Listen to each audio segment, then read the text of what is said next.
ओम शांति। 4 दिसंबर 2025 के ईश्वरीय महावाक्य। पहले सुनते हैं मुरली के मुख्य पॉइंट्स। बाबा ने कहा, तुम्हारी एम ऑब्जेक्ट है मनुष्य से देवता बनना। तुमको निश्चय है कि हम यहाँ नर से नारायण बनते हैं। जिनको निश्चय नहीं होगा वह तो स्कूल में आएंगे ही नहीं। यहाँ तुम ज्ञानेश्वर बनते हो, फिर भविष्य में राजेश्वर अर्थात राजाओं का राजा बनेंगे। तुम्हें नशा रहना चाहिए कि स्वयं योगेश्वर बाप हमको योग सिखा रहे हैं। फिर बाबा ने कहा, जिनकी दृष्टि क्रिमिनल है वह असुर कहलाते हैं, इसलिए क्रिमिनल दृष्टि नहीं जानी चाहिए। इसमें ही मेहनत है। तुम जानते हो यह पुरानी दुनिया तो अब खत्म होने वाली है, इसलिए इन सब से वैराग्य रखना है। लास्ट में बाबा ने कहा, याद के लिए कोई एक जगह बैठ नहीं जाना। पहले पहले तो यह याद करना है कि मैं आत्मा हूँ, इतनी छोटी बिंदी हूँ। आत्मा समझ ही बाप को याद करना है। भले ग्रस्त व्यवहार में रहो, परंतु बुद्धि का योग एक बाप से ही लगाना है। और अब सुनते हैं महावाक्यों को विस्तार से। मुरली का सार। मीठे बच्चे, तुम्हें अभी बाप द्वारा दिव्य दृष्टि मिली है। उस दिव्य दृष्टि से ही तुम आत्मा और परमात्मा को देख सकते हो। प्रश्न, ड्रामा के किस राज को समझने वाले कौन सी राय किसी को भी नहीं देंगे? उत्तर, जो समझते हैं कि ड्रामा में जो कुछ पास्ट हो गया वह फिर से एक्यूरेट रिपीट होगा। वह कभी किसी को भक्ति छोड़ने की राय नहीं देंगे। जब उनकी बुद्धि में ज्ञान अच्छी रीति बैठ जाएगा, समझेंगे हम आत्मा हैं, हमें बेहद के बाप से वर्षा लेना है। जब बेहद के बाप की पहचान हो जाएगी तो हद की बातें स्वतः खत्म हो जाएंगी। ओम शांति। अपनी आत्मा के स्वधर्म में बैठे हो। रूहानी बाप रूहानी बच्चों से पूछते हैं, क्योंकि यह तो बच्चे जानते हैं एक ही बेहद का बाप है जिसको रूह कहते हैं। सिर्फ उनको सुप्रीम कहा जाता है। सुप्रीम रूह या परम आत्मा कहते हैं। परमात्मा है जरूर, ऐसे नहीं कहेंगे कि परमात्मा है ही नहीं। परम आत्मा माना परमात्मा, यह भी समझाया गया है। मूंझना नहीं चाहिए, क्योंकि 5000 वर्ष पहले भी यह ज्ञान तुमने सुना था। आत्मा ही सुनती है ना। आत्मा बहुत छोटी सूक्ष्म है। इतना है जो इन आंखों से देखा नहीं जाता। ऐसा कोई मनुष्य नहीं होगा जिसने आत्मा को इन आंखों से देखा होगा। देखने में आती है परंतु दिव्य दृष्टि से, सो भी ड्रामा प्लान अनुसार। अच्छा समझो, कोई को आत्मा का साक्षात्कार होता है जैसे और चीज देखने में आती है। भक्ति मार्ग में भी कुछ साक्षात्कार होता है तो इन आंखों से ही वह दिव्य दृष्टि मिलती है जिससे चैतन्य में देखते हैं। आत्मा को ज्ञान चक्षु मिलती है जिससे देख सकते हैं, परंतु ध्यान में भक्ति मार्ग में बहुत भक्ति करते हैं तब साक्षात्कार होता है। जैसे मीरा को साक्षात्कार हुआ था, डांस करती थी। बैकुंठ तो था नहीं, 500-600 वर्ष हुआ होगा। उस समय बैकुंठ था थोड़े ही। जो पास्ट हो गया है वह दिव्य दृष्टि से देखा जाता है। जब बहुत भक्ति करते करते एकदम भक्तिमय हो जाते हैं तब दीदार होता है, परंतु उनसे मुक्ति नहीं मिलती। मुक्ति, जीवन मुक्ति का रास्ता भक्ति से बिल्कुल न्यारा है। भारत में कितने ढेर मंदिर हैं। शिव का लिंग रखते हैं, बड़ा शिवलिंग भी रखते हैं, छोटा भी रखते हैं। अब यह तो बच्चे जानते हैं, जैसी आत्मा है वैसे परम पिता परमात्मा है। साइज सबका एक ही है, ज्योति बिंदु। जैसे बाप वैसे बच्चे। आत्माएं सब भाई भाई हैं। आत्माएं इस शरीर में आती हैं पार्ट बजाने। यह समझने की बातें हैं। यह कोई भक्ति मार्ग की दंत कथाएं नहीं हैं। ज्ञान मार्ग की बातें सिर्फ एक बाप ही समझाते हैं। पहले पहले समझाने वाला बेहद का बाप निराकार ही है। उनके लिए पूरी रीति कोई भी समझ नहीं सकते। कहते हैं वह तो सर्वव्यापी है। यह कोई राइट नहीं है। बाप को पुकारते हैं, बहुत प्यार से बुलाते हैं। कहते हैं बाबा आप जब आएंगे तो आप पर हम वारी जाएंगे। मेरा तो आप, दूसरा ना कोई। तो जरूर उनको याद करना पड़े। वह खुद भी कहते हैं हे बच्चों, आत्माओं से ही बात करते हैं। इसको रूहानी नॉलेज कहा जाता है। गाया भी जाता है आत्मा और परमात्मा अलग रहे बहुकाल। यह भी हिसाब बताया है। बहुत काल से तुम आत्माएं अलग रहती हो, जो ही फिर इस समय बाप के पास आई हो फिर से अपना राजयोग सीखने। यह टीचर सर्वेंट है। टीचर हमेशा ओबीडिएंट सर्वेंट होते हैं। बाप भी कहते हैं हम तो सब बच्चों का सर्वेंट हूं। तुम कितना हुज्जत से बुलाते हो कि हे पतित पावन, आकर हमको पावन बनाओ। सब हैं भक्तियां। कहते हैं हे भगवान आओ, हमको फिर से पावन बनाओ। पावन दुनिया स्वर्ग को, पतित दुनिया नर्क को कहा जाता है। यह सब समझने की बातें हैं। यह कॉलेज अथवा गॉड फादरली वर्ल्ड यूनिवर्सिटी है। इसकी एम ऑब्जेक्ट है मनुष्य से देवता बनना। बच्चे निश्चय करते हैं हमको यह बनना है। जिसको निश्चय ही नहीं होगा वह स्कूल में बैठेगा क्या? एम ऑब्जेक्ट तो बुद्धि में है। हम बैरिस्टर व डॉक्टर बनेंगे तो पढ़ेंगे ना। निश्चय नहीं होगा तो आएंगे ही नहीं। तुमको निश्चय है हम मनुष्य से देवता, नर से नारायण बनते हैं। यह सच्ची सच्ची सत्य नर से नारायण बनने की कथा है। वास्तव में यह है पढ़ाई। परंतु इनको कथा क्यों कहते हैं? क्योंकि 5000 वर्ष पहले भी सुनी थी, पास्ट हो गई है। पास्ट को कथा कहा जाता है।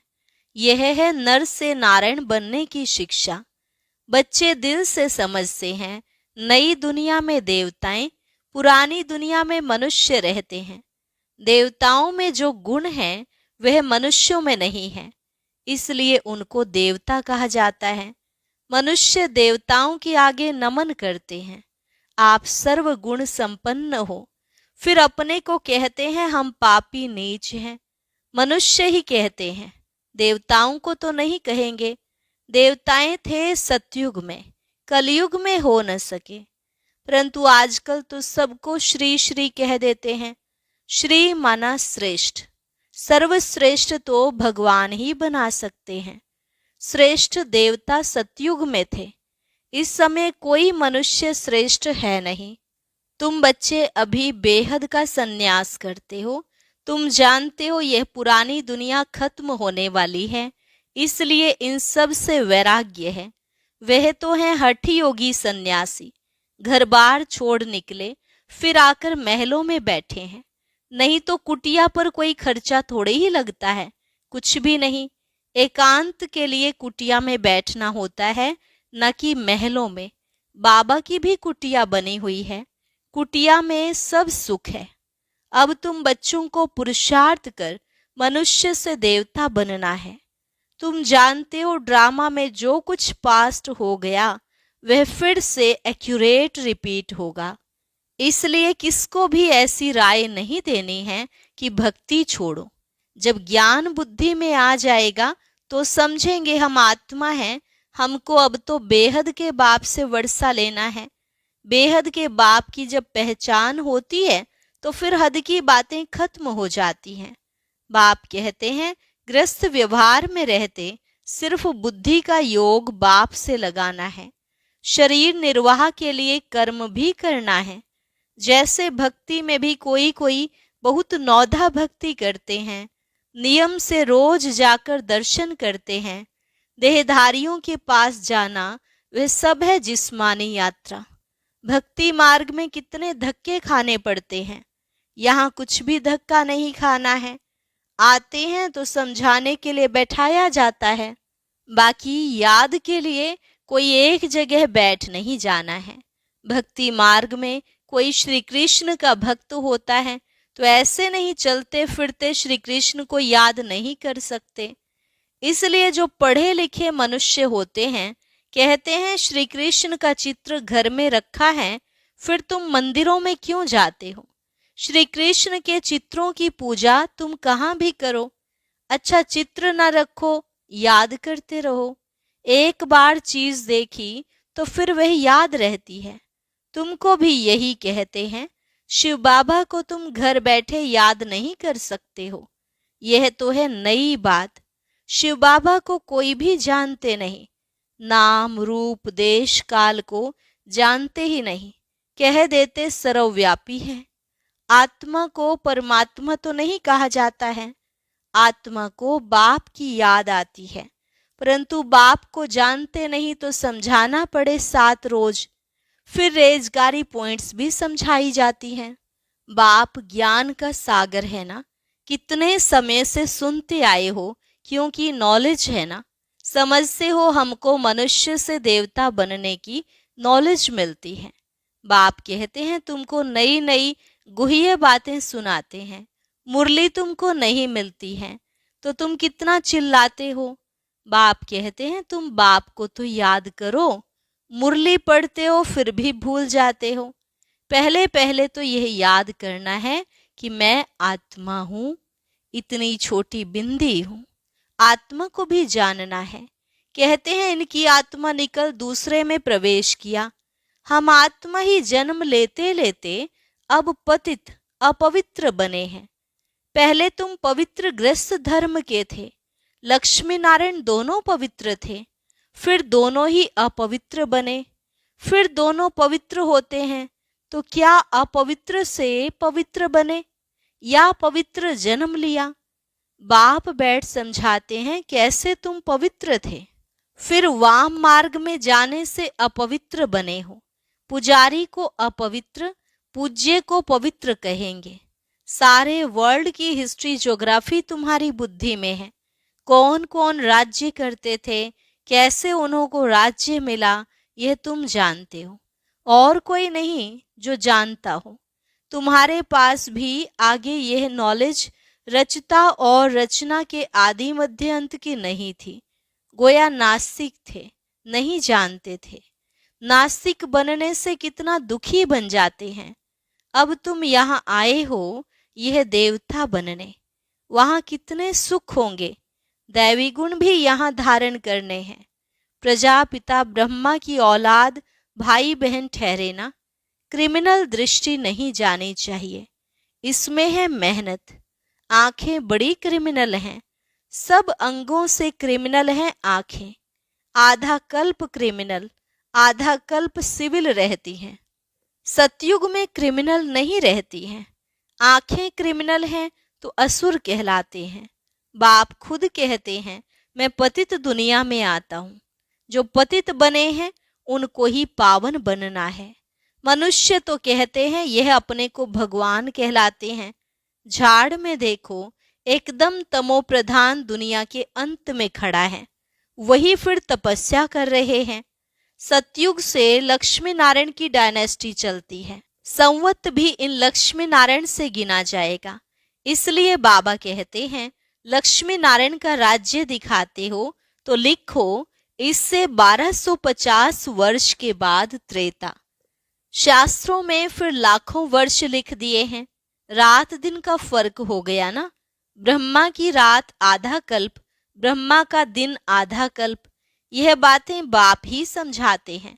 फिर भी कहते हैं मीठे बच्चे अपने को आत्मा समझो, बाप को याद करो। उनको याद करते करते तुम पावन बन जाएंगे, फिर अंतमति सोगति हो जाएगी। बाबा ऐसे नहीं कहते यहाँ बैठ जाओ। सर्विसेबल बच्चों को बिठाएंगे नहीं। सेंटर्स म्यूजियम आदि खोलते रहते हैं, कितने को निमंत्रण बांटते हैं। आकर गॉडली बर्थ राइट, विश्व की बादशाही लो। तुम बाप के बच्चे हो। बाप है स्वर्ग का रचयिता, तो तुमको भी स्वर्ग का वर्षा होना चाहिए। बाप कहते हैं मैं एक ही बार स्वर्ग की स्थापना करने आता हूँ। एक ही दुनिया है जिनका चक्र फिरता रहता है। मनुष्यों की तो अनेक मतें, अनेक बातें हैं, मत मतांतर कितने हैं। इसको कहा जाता है अद्वैत मत। झाड़ कितना बड़ा है, कितनी टाल टालियां निकलती हैं, कितने धर्म फैल रहे हैं। पहले तो एक मत, एक राज्य था, सारे विश्व पर इनका राज्य था। यह भी अभी तुमको मालूम पड़ा है। हम ही सारे विश्व के मालिक थे, फिर 84 जन्म भोग कंगाल बने हैं। अभी तुम काल पर जीत पाते हो। वहां कभी अकाले मृत्यु होता नहीं। यहाँ तो देखो, बैठे बैठे अकाले मृत्यु होती रहती है। चारों तरफ मौत ही मौत है। वहां ऐसे नहीं होता। पूरी एज लाइफ चलती है। भारत में प्योरिटी, पीस, प्रोस्पेरिटी थी। 150 वर्ष एवरेज आयु थी। अभी कितनी आयु रहती है? ईश्वर ने तुमको योग सिखाया तो तुमको योगेश्वर कहते हैं। वहां थोड़े ही कहेंगे इस समय तुम योगेश्वर हो। तुमको ईश्वर राजयोग सिखा रहे हैं, फिर राज राजेश्वर बनना है। अभी तुम ज्ञानेश्वर हो, फिर राजेश्वर अर्थात राजाओं का राजा बनेंगे। अच्छा, मीठे मीठे सिकिलधे बच्चों प्रति माता पिता बाप दादा का याद प्यार और गुड मॉर्निंग। रूहानी बाप की रूहानी बच्चों को नमस्ते। रूहानी बच्चों की रूहानी बाप दादा को नमस्ते नमस्ते, गुड मॉर्निंग। शुक्रिया बाबा, शुक्रिया। धारणा के लिए मुख्य सार: आंखों को सिविल बनाने की मेहनत करनी है। बुद्धि में सदा रहे हम प्रजापिता ब्रह्मा के बच्चे, भाई बहन हैं। क्रिमिनल दृष्टि रख नहीं सकते। शरीर निर्वाह अर्थ कर्म करते। बुद्धि का योग एक बाप से लगाना है। हद की सब बातें छोड़ बेहद के बाप को याद करना है। बेहद का सन्यासी बनना है। वरदान: बाबा शब्द की स्मृति से कारण को निवारण में परिवर्तन करने वाले सदा अचल अडोल भव। बाबा शब्द की स्मृति से कारण को निवारण में परिवर्तन करने वाले सदा अचल अडोल भव। कोई भी परिस्थिति जो भल हलचल वाली हो, लेकिन बाबा कहा और अचल बने। जब परिस्थितियों के चिंतन में चले जाते हो तो मुश्किल का अनुभव होता है। अगर कारण के बजाय निवारण में चले जाओ तो कारण ही निवारण बन जाए, क्योंकि मास्टर सर्वशक्तिमान ब्राह्मणों के आगे परिस्थितियां चींटी समान भी नहीं। सिर्फ क्या हुआ, क्यों हुआ, यह सोचने के बजाय जो हुआ उसमें कल्याण भरा हुआ है, सेवा समाई हुई है। भल रूप सरकमस्टांस का हो, लेकिन समाई सेवा है। इस रूप से देखेंगे तो सदा अचल अडोल रहेंगे। स्लोगन: एक बाप के प्रभाव में रहने वाले किसी भी आत्मा के प्रभाव में आ नहीं सकते। एक बाप के प्रभाव में रहने वाले किसी भी आत्मा के प्रभाव में आ नहीं सकते। अव्यक्त इशारा: अब संपन्न व कर्मातीत बनने की धुन लगाओ। कर्मातीत स्थिति को प्राप्त करने के लिए सदा साक्षी बन कार्य करो। साक्षी अर्थात सदा न्यारी और प्यारी स्थिति में रह कर्म करने वाली अलौकिक आत्मा हूँ। अलौकिक अनुभूति करने वाली, अलौकिक जीवन, श्रेष्ठ जीवन वाली आत्मा हूँ। यह नशा रहे। कर्म करते यही अभ्यास बढ़ाते रहो तो कर्मातीत स्थिति को प्राप्त कर लेंगे। और अभी सुनते हैं आज का अव्यक्त ज्ञान मोती।